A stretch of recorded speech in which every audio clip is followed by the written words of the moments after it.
جب ہم اول اس کلمہ دین کو ہم حل کریں کہ لغتاً بعض نے اس کا معنی جزا اور حساب ذکر کیا ہے، اور اکثر بیشتر ہمارے پاس اہل لغت نے انقیاد یعنی اطاعت اسے قرار دیا ہے، اور یہی معنی ہمارے ہاں اصطلاحی دنیا میں بھی پیش نظر ہے کہ دین حقیقت میں کہتے ہیں ایسی معلومات کہ جس کے اوپر انسان اپنی زندگی میں عمل کرے۔ بعنوان دین تو ایک جامع مفہوم ہمارے سامنے آتا ہے جو انسان کی فردی اور اجتماعی زندگی، اس کے اعتقادی، اخلاقی اور دیگر دنیاوی و اخروی امور کو شامل ہے، جبکہ جو چار منابع ہیں یہ فقہی احکام کے تناظر میں سامنے آتے ہیں۔ سب سے پہلے میں اس لیے یہاں پہ صرف چند جملات میں دین اور دین سے پھر ان منابع کی طرف جو ہمارا سفر ہے وہ میں ذکر کر دوں کہ دین اللہ سبحانہ و تعالیٰ نے جو نازل فرمایا ہے وہ ڈپارٹمنٹ کی صورت میں نہیں ہے، وہ مختلف شعبہ جات کی صورت میں نہیں ہے۔ بالکل اسی طرح جیسے انسان کا یہ ظاہری جسم ہے، یہ مختلف اعضاء رکھتا ہے لیکن ہر عضو سازگار ہے اپنے ہدف اور مقصد خلقت کے اعتبار سے، جسم کے پورے نظام کے ساتھ سازگار ہے۔ اسی طرح دین کی تمام تعلیمات ایک دوسرے کے ساتھ سازگار کر کے اللہ تعالیٰ نے نازل فرمائی ہیں، ڈپارٹمنٹ کی صورت میں نہیں ہے۔ ہم مجبور ہوتے ہیں کہ جب بھی مطالعہ کرنا ہے تو ہم اس کا اگر تفصیلی مطالعہ کرنا چاہتے ہیں تو اسے شعبہ جات میں تقسیم کر دیں۔ جیسے بھی آپ میڈیکل میں دیکھتے ہیں کہ کسی نے آنکھ کا مطالعہ کرنا ہے تو وہ اس کا اسپیشلسٹ اس کا بالکل جدا ہے، کان کا جدا ہے، لیکن اس کو جب وہ میڈیسن دے گا یا اس کا آپریشن کرنا چاہے گا تو وہ پوری باڈی کو مد نظر رکھے گا، کیونکہ ایک کا ایفیکٹ دوسرے کے اوپر واضح طور پہ پڑتا ہے۔ اسی طرح سے ہمارے پاس علم کلام یا عقائد ہیں، اخلاق ہے، عرفان ہے، تفسیر، حدیث، فقہ، اصول، یہ سارے ایک دوسرے سے دین کے عنوان سے تو سازگار ہیں، لیکن جب ہم اس کو اسٹڈی کریں گے، مطالعہ کریں گے تو ہمیں جداگانہ طور پہ ایک من حیث شعبہ یا ڈپارٹمنٹ کے اعتبار سے وارد ہونا پڑے گا۔ لہٰذا جب آپ دین کہتے ہیں تو دین کا بنیادی ترین سورس جو آغاز میں ہے وہ انسان کی خود فطرت ہے۔ اللہ تعالیٰ نے انسان کی فطرت کے اندر اس دین کو قرار دیا ہے، روایات بھی ہمارے پاس ہیں، اور انسان اپنے نفس کے اندر جھانک کے دیکھے تو اپنے احساسات، میلانات اور رغبتوں کو اگر قدورات اور قباحتوں اور گناہ کی ظلمتوں سے دور کرے تو اس کا ایک احساس پائے گا کہ وہ راغب ہے توحید کی طرف، وہ نبوت کی طرف راغب ہے، چاہتا ہے کہ کوئی اس کا رہنما ہو، وہ چاہتا ہے کہ کسی کی اطاعت کرے، کسی کے سامنے جھکے۔ تو یہ فطرت ہم اول اس کی سیڑھی کہہ سکتے ہیں جو خلقت میں اللہ تعالیٰ نے انسان کے رکھ دی ہے، اندرونی ایک ہمارے ہاں نظام اللہ نے خلق کیا ہے۔ اس کے بعد جو دوسرا مرحلہ آتا ہے وہ ہے عقل انسانی۔ اب انشاءاللہ اگلے مرحلے میں آپ کی خدمت میں عقل کو زیادہ مناسب طور پہ پیش کرنے کی کوشش کروں گا۔ ایک قوت ہے انسانی نفس کے اندر جو سمجھنے کا کام کرتی ہے، یعنی اس کا کام ہے کہ وہ سمجھے، اور وہ جو اس کا جو فہم ہے وہ نفس اس کے مطابق قدم آگے بڑھاتا ہے۔ یہ انسان کو ابتدائی طور پہ دین کی طرف نشاندہی کرتی ہے، اور دنیا میں مختلف قسم کے جو معاملات ہیں اس میں صحیح اور غلط کی تشخیص دے کے صحیح کے اختیار کرنے کی طرف ابھارتی ہے۔ اچھا، اسی طریقے سے ایک بنیادی ہمارے پاس دین کے عنوان سے منبع آ جاتا ہے، وہ ہے وحی الہی، جس کو آپ قرآن اور سنت سے تعبیر کرتے ہیں۔ لہٰذا ہم دین کے منابع ابتدائی یہ کہہ سکتے ہیں کہ ابتدائی دین کے منابع فطرت ہے، انسان کی عقل ہے کہ وہ مشاہدات کرتا ہے، تجربات کرتا ہے، ادراکات کرتا ہے مختلف طرح کی کلیات کا، اور ان سے کسب کرتا ہے۔ اور نمبر 3 وحی الہی ہے جو انسانی نفس سے باہر ایک منبع ہے۔ یہ دو منبع انسانی نفس کے اندر ہیں، فطرت اور عقل، جبکہ انسانی نفس سے باہر جو منبع ہے وہ وحی الہی ہے۔ اور اگر یہ سازگار آپس میں نہ ہوتے، یعنی بالفاظ دیگر اگر عقل اور فطرت نہ ہوتی تو وہی اصلاً ہمارے اوپر اثر نہیں کر سکتی۔ بالکل اسی طرح موبائل کے اندر اگر ایک چپ نہ ہو تو موبائل سگنل نہیں باہر سے آنے والے پکڑ سکتا، وہی سگنل ہے، کبھی کتاب کی صورت میں، کبھی حجت الہی یعنی نبی، رسول یا امام کی صورت میں یہ معلومات ہیں یا عبرتیں ہیں، مختلف حوادث ہیں اس کائنات کے اندر جن سے انسان عبرت لے سکتا ہے، یہ بیرونی عوامل ہیں۔ اگر ہمارے اندر وہ چپ نہ ہو، وہ استعداد نہ ہو کہ یہ اس بیرونی ہدایت کو پکڑ سکے، لے سکے، تو پھر وہ وہی ہمارے اوپر اثر نہیں کرے گی، کوئی ہم اسے سمجھ نہیں سکتے، اس سے تعلق قائم نہیں کر پائیں گے۔ لہٰذا یہ بیک وقت انسان کے لیے ضروری قرار دیے گئے ہیں، لہٰذا یہ دین کے منابع ہیں۔ لیکن اسی دین کے اندر ایک ہے انسان کی اجتماعی اور انفرادی زندگی کو منظم کرنے کے لیے اللہ سبحانہ وتعالیٰ نے قوانین کو خلق کیا ہے، ایجاد کیا ہے، اور اسے شریعت کے عنوان سے اللہ تعالیٰ نے اتارا ہے۔ یہ جو شریعت ہمارے پاس ہے اس میں حکمتیں اللہ تعالیٰ کے پیش نظر ہیں، جن کے تحت اللہ نے اوامر اور نواہی کیے ہیں، یعنی حکم بھی دیا ہے اور نہیں بھی کی ہے۔ اس کو لے کے آئے رسول نبی صلی اللہ علیہ وآلہ وسلم لے کر آئے، یا سلسلہ نبوت ہے اس کا کام ہے وحی کو لینا، رسالت کا کام ہے اسے ابلاغ کرنا، اور امامت کا کام ہے اسے اجرا کرنا، معاشرے میں نافذ کرنا۔ اس مرحلے کو کہتے ہیں امامت۔ یہ شریعت کے پوائنٹ آف ویو سے بالخصوص ہے۔ اچھا، آج کے دور میں ہم شریعت کو اگر لینا چاہتے ہیں، اللہ تعالیٰ نے جو حکم ہمارے لیے صادر کیا ہے، جو اللہ تعالیٰ نے حکم ہمارے لیے ایجاد کیا ہے، تو ایک فقیہ کے لیے، نہ کہ ایک مقلد کے لیے، ایک فقیہ کے لیے 4 منابع ہیں۔ چونکہ مقلد تو فتویٰ کی تقلید کرے گا اگر اس کے پاس وقت نہیں ہے یا صلاحیت نہیں ہے کہ وہ اپنے ان منابع سے اپنے حکم شرعی کو خود حاصل کر سکے، لہذا تقلید اس اعتبار سے ایک مجبوری کا نام ہے، اختیاری عمل نہیں ہے۔ اختیار میں تو آپ کو چاہیے کہ آپ خود جائیں، ان منابع سے ایک حکم لے کے آئیں، لیکن جب آپ رجوع کریں گے تو بہت ساری علمی مشکلات کا شکار ہو جاتے ہیں، تو اس صورت میں وہ مقلد بنتا ہے۔ لہٰذا ہم یہ کہہ سکتے ہیں کہ یہ منابع بنیادی طور پہ ایک فقیہ کے لیے ہیں کہ جس نے اجتہاد اس سے کرنا ہے، جو منبع سے لے گا۔ ہاں ممکن ہے وہ فقیہ ایک عام انسان خود بھی علمی مراتب طے کر کے اس کے پاس فرصت ہے، اتنی موقع ہے تو بنے، وإلا وہ پھر کسی فقیہ کی تقلید کرے۔ فقیہ جب ایک حکم شرعی کو لینا چاہے گا، اس کے پاس بنیادی ترین سورس جو ہے وہ قرآن اور احادیث ہے، کیونکہ ہمارے پاس حکم شرعی کسی اور ذریعے سے نہیں مل سکتا۔ اس کے علاوہ چونکہ اللہ سبحانہ وتعالیٰ کے پاس جو علم شریعت کے عنوان سے ہے، اس تک رسائی فقط رسول کی ہے۔ رسول جو لے کے آئے ہیں وہ امانت کے طور پہ موجود اللہ تعالیٰ نے محفوظ کیا ہے امام معصوم کے نفس کے اندر، امام معصوم کے پاس اسے محفوظ کیا ہے۔ لہٰذا ہم مجبور ہیں کہ ان جگہوں سے ہم لے کے، یا قرآن کریم اللہ تعالیٰ نے اپنی کتاب اتاری ہے کہ ایک معصوم ہستی جو ہم غیر معصوموں کے ہاتھ میں، وہ قرآن کریم ہی ہے۔ قرآن کریم کتاب کے اعتبار سے ایک معصوم وجود ہمارے ہاتھوں میں ہے، تو لہٰذا قرآن ایک منبع ہے، حدیث ایک منبع ہے۔ حدیث اس عنوان سے کہ اصل تو یہ تھا کہ رسول یا امام تک رسائی حاصل کی جائے،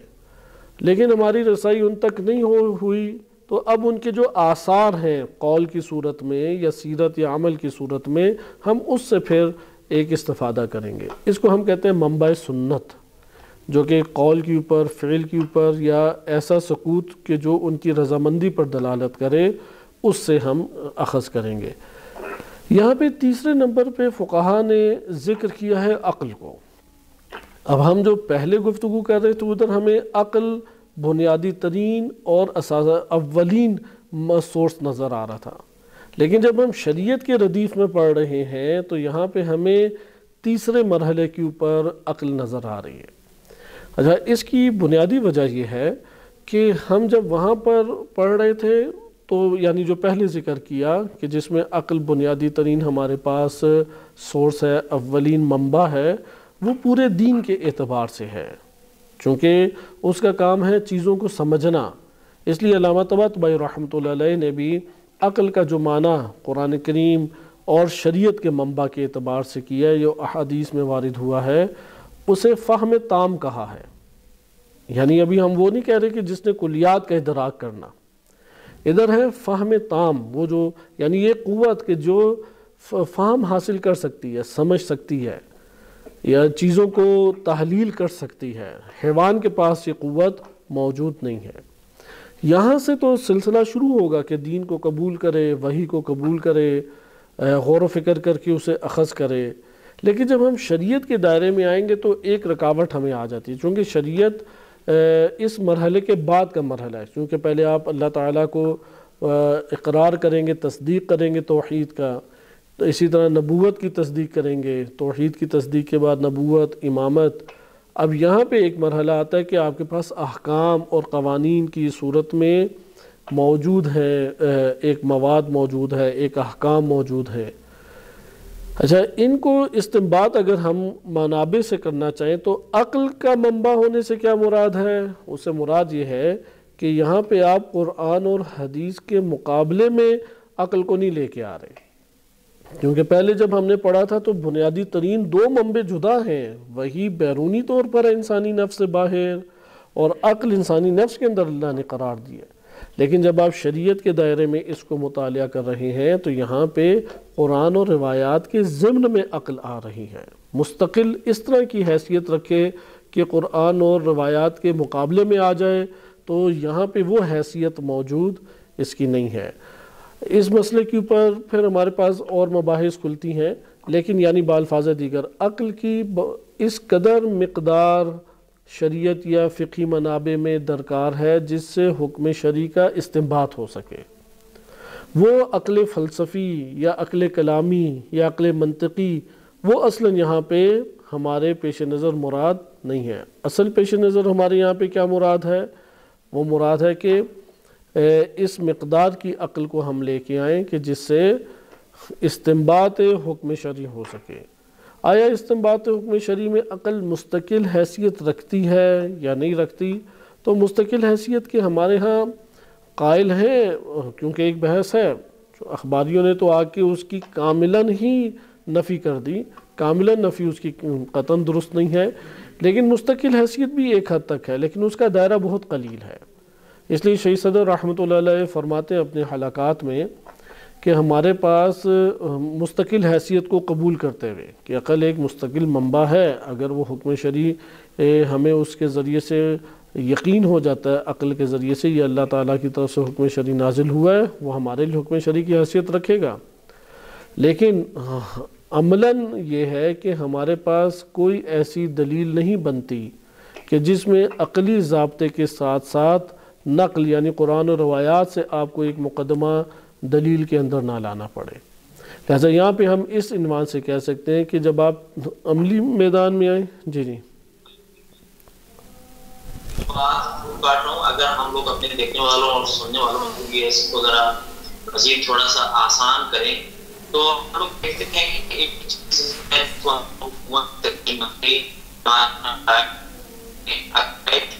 ایک ہے اخلاقیات اور ایک ہے احکام۔ اب ہم لوگ یہ چاہتے ہیں کہ دین کی حقیقت جو ایک جامع ہے اور اس کو فہم کے لیے سمجھنے کے لیے ہم اس کو علیحدہ علیحدہ سے کرتے ہیں، تو اس میں یہ جو عقائد ہیں اور احکام ہیں بنیادی طور پہ ایک انسان، جیسا کہ آپ نے مقدمے میں بھی اس مقدمے کو بنیاد رکھا اور ہے بھی اسی طرح سے خود قرآن نے بھی اسی طرف اشارہ کیا ہے کہ اصل جو وہ اطاعت الہی ہے، ہم نے زندگی گزارنی ہے حکم خدا کے عنوان سے۔ تو سب سے پہلی جو چیز ہے کہ ہمیں اطاعت الہی کرنا ہے، تو اس میں جو پہلی چیز جو حکم الہی پروردگار عالم کی طرف سے آ رہا ہے وہ در حقیقت وحی کی صورت میں نازل ہو رہا ہے، جو قرآن کی صورت میں ہمارے پاس صورت میں موجود ہے۔ تو ہم اگر فہم دین میں قرآن مجید کو بعنوان منبع قرار دیتے ہیں اور ماخذ قرار دیتے ہیں اور سورس قرار دیتے ہیں، تو اس کا اس ٹوٹل جو دینی ہمارا نظام ہے اس کے اندر قرآن مجید کا جو مقام ہے وہ کیا ہے، اور اسی کے ساتھ اس قرآن کو سمجھنے کے لیے جو ہماری عقل ہے، کہ جو آپ نے کہا کہ ایک پیغمبر درونی ہے اور ایک پیغمبر بیرونی ہے۔ پیغمبر درونی جو ہے وہ در حقیقت ہمارا وہی فطرت ہے اور انسان کا جو منبع ہے عقل کی، جس کے ذریعے سے انسان چیزوں کو پرکھتا ہے، اور بیرونی جو ہمارا پیغمبر ہے در حقیقت پیغمبر کی صورت میں اور وحی کی صورت میں اور پیغمبر کی جو سیرت ہے اس کی صورت میں۔ تو اس کے جو آسان الفاظ اگر ہم سمجھنا ہے تو اس قرآن کو اور مقام وہ کیا ہے اور عقل کا جو مقام ہے وہ کیا ہے، اس کی طرف تھوڑا سا اشارہ بتائیے۔ یہ اس عنوان سے جو ابھی آپ نے نقطہ ذکر کیا ہے، بلا شک و شبہ ہمارے پاس بیرونی طور پہ ایک معصوم اور تمام کے تمام خطاؤں سے، غلطیوں سے پاکیزہ منبع وہ قرآن کریم موجود ہے، اور ذات معصوم ہے جو نبی، رسول اور امام کی صورت میں سامنے ہمارے موجود ہے۔ اور اندرونی طور پہ بھی اللہ تعالیٰ نے ایک ہمیں ایسی، آپ کے آسان لفظوں میں کہہ لیں، ایک چپ اندر موجود ہے ہمارے، کہ جو اس منبع سے صادر ہونے والی ہدایت سے تعلق قائم کر سکے۔ اسے کہتے ہیں عقل۔ لہذا عقل کو ہم نفس کی ایک قوت کے عنوان سے یہ لیں گے کہ جب تک یہ قوت اپنا کام کرتی ہے یہ خطا نہیں کرتی۔ خطا جو وارد ہوتی ہے وہ دیگر ذرائعوں سے وارد ہو جاتی ہے۔ اب ہم اس سے کنارہ کش ہو کے ایک بات کریں قرآن کے دائرے میں۔ اب یہاں پہ ہر دو کی اپنی ایک حیثیت ہے۔ اب ہم یہ نہیں کہہ سکتے کہ اگر ایک انسان اقرار کر لے نبوت اور امامت کا، اور وہ جو تعلیمات اس کے سامنے ہے وہ تعلیمات وہ بدون فہم اسے لے لے، تو وہ اس کے اوپر عمل نہیں کر پائے گا۔ لہذا ضروری ہے کہ ایک ہمارے اندر صلاحیت ہوتی ہے جس سے ہم اس کو سمجھ سکیں، اس کا فہم حاصل کر سکیں۔ چونکہ فہم حاصل کیے بغیر اس منبع سے انسان کچھ بھی نہیں لے سکتا۔ تاریخ بھی ہمارے سامنے ہے، اور خود ہمارے اپنے تجربے بھی ہیں، اور خود قرآن کریم کا یہ پیغام بھی موجود ہے۔ قرآن کریم مثلا واضح طور پہ کہتا ہے کہ افلا یتدبرون القرآن ام علی قلوبہم اقفالھا، کہ کیا یہ لوگ قرآن میں تدبر نہیں کرتے یا ان کے دلوں میں تالے لگے ہوئے ہیں۔ یعنی یہاں پہ آپ دیکھیں کہ تدبر کے مقابلے میں قرآن واضح طور پہ ابھار رہا ہے اس بات کو کہ اگر تم نے کسی آیت میں تدبر نہیں کیا، کسی ہدایت میں تدبر نہیں کیا، تو اس کا یہ مطلب ہے کہ وہاں پہ تالا لگا ہوا ہے، تم پڑھ رہے ہو، روگردانی کر رہے ہو، جسے آپ کہتے ہیں کہ تم تلاوت ظاہراً کر رہے ہو، وَإِلَّا تلاوت کا اطلاق اس قرات پر ہوتا ہے جو فہم کے ساتھ ہو حقیقتاً، لیکن ایک تلاوت کا کلمہ ہمارے ہاں معاشرے میں رائج ہے کہ بدون فہم بھی آپ قرآن کی قرات کریں۔ وَإِلَّا جب ہم کہتے ہیں کہ میں نے فلان چیز پڑھی ہے، تو آپ تب بھی کہتے ہیں میں نے پڑھی ہے کہ اسے سمجھا ہو۔ لہٰذا آپ نے ادھر دیکھا کہ قرآن کریم واضح انکار کر رہا ہے کہ اگر آپ تدبر نہیں کرتے تو قرآن سے آپ کئی قسم کے تعلق کو ایجاد کر رہے ہو، رابطے کو ایجاد کر رہے ہو، لیکن وہ رابطہ فہم کا تالا نہیں کھول رہا۔ فہم کا تالا کھولے گا تدبر آ کے، تعقل آ کے تو کھولے گا۔ لہٰذا اگر کوئی شخص قرآن کریم یا معصوم علیہ السلام کی قول کے اوپر نہیں اپنے اس فہم اور تدبر کو انجام دیتا تو وہ جاہل رہ جائے گا اس پیغام سے جو یہ آیت یا فرمان معصوم آپ کو دینا چاہ رہا ہے۔ اس پہ قرآن کریم کی سورہ صاد آیت نمبر 29 بھی واضح طور پہ دلالت کرتی ہے کہ ارشاد باری تعالیٰ ہوتا ہے کتاب انزلناہ الیک، کہ ہم نے کتاب جس کو ہم نے نازل کیا ہے آپ کے اوپر، یعنی ایک اعلیٰ ترین مقام تھی، وہاں سے نیچے اتری ہے یہ کتاب اپنے علم کے طور پہ بہت اعلیٰ ترین مقام پر ہے، اس کو نیچے اتار کے جسم سے ربط دیا گیا، جیسے انسانی روح ایک اعلیٰ مقام سے تعلق رکھتی ہے، لیکن اسے نیچے اتارا، وہ اپنی جگہ پر موجود بھی اعلیٰ سطح پہ، لیکن وہاں سے نیچے اتر کے جسم سے تعلق قائم کریے، جسے کہتے ہیں خاک، عرش اور فرش کا تعلق اللہ نے قائم کیا جیسے روح اور جسم میں۔ اسی طرح یہ جو الفاظ اور جملہ بندی آپ آیات کی دیکھتے ہیں یہ بھی وہی ہے، وہ جو بالا ترین مقام کے اوپر قرآن موجود ہے، عرش پر ہے، اس کو فرش سے اللہ تعالیٰ نے تعلق قائم کیا۔ کیوں؟ یہ خود آیت بتا رہی ہے کہ ہم نے اسے آپ پر اتارا ہے، مبارکن، جو برکت عنایت کرنے والی ہے، یعنی خود بھی بابرکت ہے اور جو اس سے تعلق قائم کرے وہ بھی اہل برکت ہو جاتا ہے۔ لِيَدَّبَّرُوا آیَاتِهِ، ہدف یہاں پہ کیا بیان کر رہا ہے اللہ سبحانہ وتعالیٰ نزول کا، کہ وہ لوگ اس کتاب کی آیات پر تدبر کریں۔ اب تدبر نہ کریں تو وہ ہدف نزول ایک قسم کا ختم ہو رہا ہے، چونکہ ہدف نزول قرآن کریم وہ مثلا مردوں کو بخشوانا وہ نہیں تھا، اگرچہ آپ اس سے یہ استفادہ کر سکتے ہیں اور اپنے مردوں کے لیے اللہ سبحانہ وتعالیٰ سے دعا کر کے ثواب کا تقاضا کر سکتے ہیں، لیکن اس لیے اللہ تعالیٰ نے قرآن نہیں نازل کیا جنات کو بھگانے کے لیے اللہ نے قرآن نازل نہیں کیا، اگرچہ قرآن کریم جہاں پر ہو وہاں پر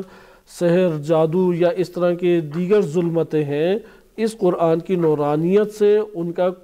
ایک بڑی حد تک مقابلہ ہوتا ہے، لیکن اس مقصد کے لیے اللہ نے قرآن نازل نہیں فرمایا۔ حتیٰ ثواب کے لیے اللہ نے قرآن نازل نہیں فرمایا۔ ثواب اگرچہ ملتا ہے، نتیجہ ہے، لازمہ ہے، آگ اگر ہے تو حرارت اس کے ہمراہ ہے،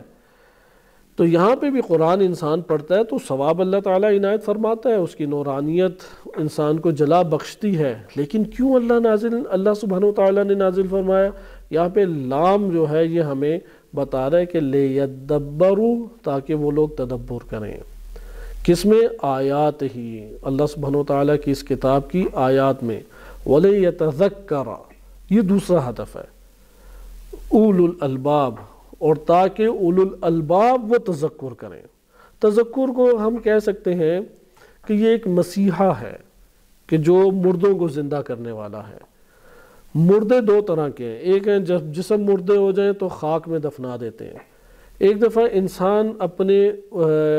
نفس کو معلومات سے بھرتا ہے، معلومات سے انسان منور کرتا ہے اپنے نفس کو، لیکن وہ نفس کے اندر معلومات آہستہ آہستہ یا وہ اس کے نفس سے باہر نکل جاتی ہیں یا اندر دب جاتی ہیں۔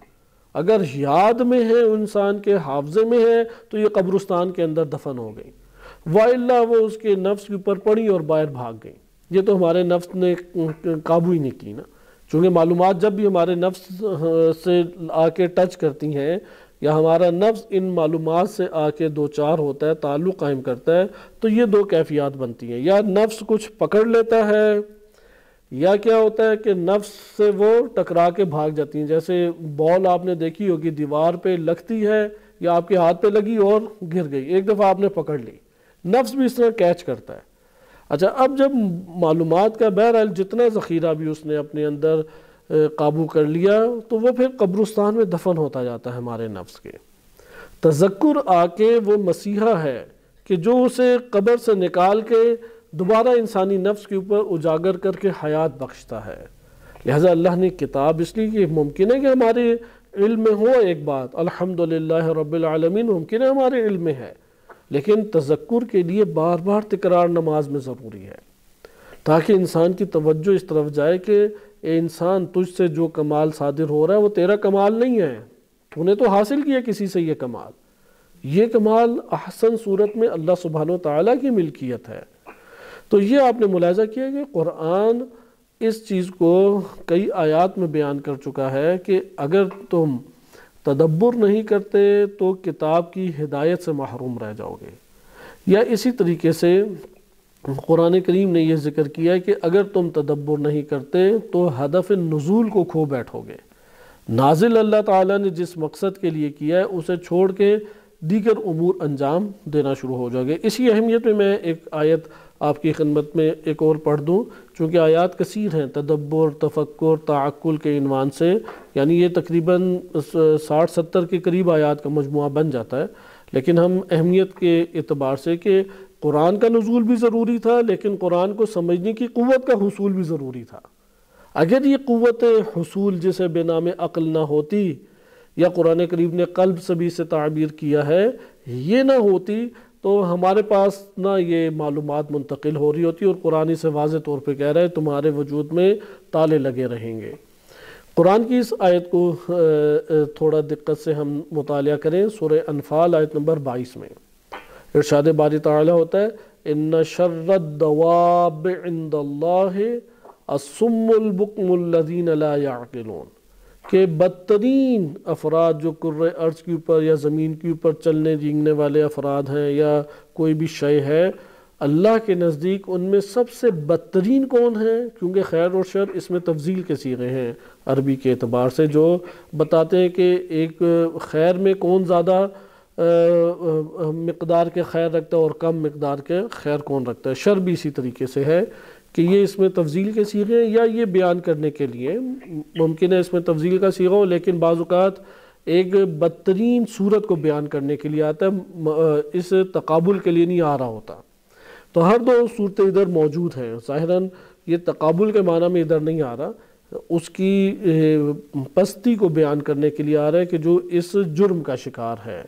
ان شر الدواب، کہ زمین کے اوپر جو چلنے رینگنے والے ہیں، جانور لے لیں یا غیر جانور لے لیں جیسے انسان ہے، ان میں اللہ کے نزدیک سب سے شر ترین اور بدترین کون ہے؟ الصم البکم، جو گونگا اور بہرا ہے، الذین لا یعقلون، جو عقل نہیں کرتے. یعنی یہاں پہ سمن بکمن مادی جسم والا نہیں ہے، بلکہ یہ روح کے جو کان ہیں، روح کی جو آنکھیں ہیں، ان سے یہ کام نہیں لیتے، یعنی عقل سے کام نہیں لیتے، چونکہ ان کے ذریعے سے عقل کی ایک قدرت جو ہے وہ متحرک اور فعال ہوتی ہے. لہذا جن کے نفوذ کے کان بند ہیں اور ان کے نفوذ اندر گفتگو عقلانی نہیں کر رہے، کیونکہ سم کہتے ہیں گونگے کو، بکمن کہتے ہیں بہرے کو، یعنی اس کی اندر کی زبان نہیں بول رہی، نفس کی زبان گفتگو نہیں کر رہی، عاقلانہ زبان، اور وہ گونگا ہے، یعنی اس تک ہدایت اور اہل عقل کی باتیں نہیں پہنچ رہی. تو یہ نفس سب سے بدترین ہے قرۂ ارض کے اوپر. تو یہاں سے آپ نے ملاحظہ کیا کہ یہ اہمیت ہمارے لیے بہت بڑے پیمانے پہ پھر اجاگر ہوتی ہے کہ آپ اول قرآن کریم کی ہدایت سے ہمکنار ہونے کے لیے تدبر کی روش کو اختیار کریں، تفکر کی روش کو. اگرچہ اس میں ایک مقدمہ طہارت بھی ہے، لیکن ابھی ہم اس طرف نہیں جاتے چونکہ بحث ہماری عقل تک ہے، کیونکہ عقل تنہا کافی نہیں ہے. اس میں ابھی آپ کے پاس آئے گا، اس کے لیے تذکر چاہیے، اس کے لیے طہارت نفسانی چاہیے. قرآن نے کئی جگہوں پہ بیان کیا کہ آپ قرآن پڑھیں گے تو اللہ حجاب آپ کے اور ان کے درمیان ڈال دے گا اور قرآن آپ کو سمجھ نہیں آئے گا، کیونکہ ادھر طہارت